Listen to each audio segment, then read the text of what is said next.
Trimmer பக்கத்துல கொண்டு வர எனக்கு பயமா இருக்கு, ஏதோ பக்கத்துல வர மாதிரியே இருக்குனே ஒரு ஃபீல்.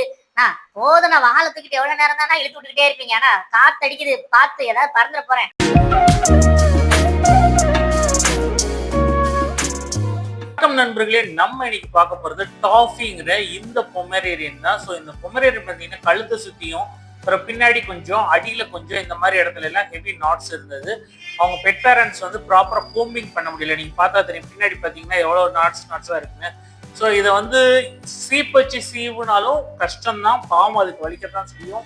அதை வந்து எடுக்கவும் முடியல. ஸோ அதனால தான் நம்ம வந்து ஜீரோ ட்ரிம் கேட்டிருந்தாங்க. ஆரம்பத்துல ட்ரிம்மர் சவுண்டுக்கு ரொம்பவே பயந்தாங்க இவங்க. நம்ம இருந்தாலும் கொஞ்சம் கொஞ்சமா பேப்பர் பண்ணி, நீங்க பார்த்தா தெரியும் அந்த கழுத்துக்கிட்ட எல்லாம் ட்ரிம்மர் பண்ண போகும்போது ஒரு செகண்ட் வந்து பல்ல காட்டினாங்க. அப்புறம் வந்து கொஞ்சம் கொஞ்சமா பேப்பர் பண்ணி தடையை கொடுத்து அது ஒண்ணும் இல்லை, அது வந்து பயப்பட தேவையில்லாத அளவுக்கு அவங்களுக்கு கொஞ்சம் தைரியம் கொடுத்து.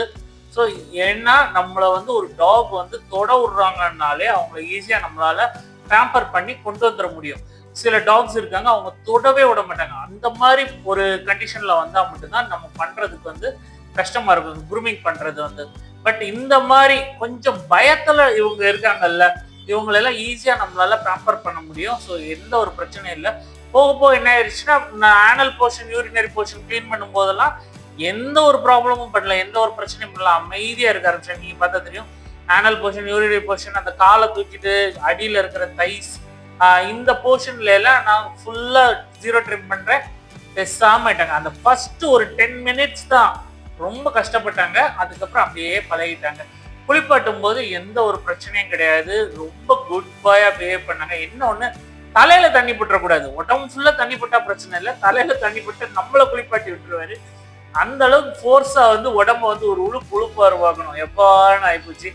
ஸோ அதனால வந்து அவங்களுக்கு தலையில தண்ணி படாம நீட்டா ஊத்திட்டு ஷாம்பு போடும்போது மட்டும் தலையில நல்லா ஈரமாக்கிட்டு அதுக்கப்புறம் ஷாம்பு போட்டீங்க பார்த்தீங்களா, உடனே உடம்பு உழுப்பிடுறாரு. இதுதான் அவர்கிட்ட இருக்க ஒரு பெரிய பிரச்சனை. அப்புறம் நல்ல ஒரு இதை வச்சு துண்டை வச்சு துவட்டிட்டு ப்ளோ ட்ரையர் போட்டோம். ஃபர்ரே இல்லைன்னாலும் ப்ளோ ட்ரையர் போடுங்க, ஏன்னா சின்ன சின்ன இடங்கள்ல ஈரம் இருக்கத்தான் செய்யும். ஸோ நல்லா ப்ளோ ட்ரையர் போட்ட பிறகு அவங்கள அழகா ரெடி பண்ணியாச்சு.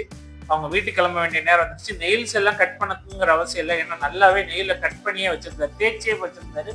ஸோ இந்த வீடியோ உங்களுக்கு பிடிச்சிருந்தா லைக், ஷேர், சப்ஸ்கிரைப். அடுத்த வீடியோல பார்ப்போம் கைஸ். பாய்.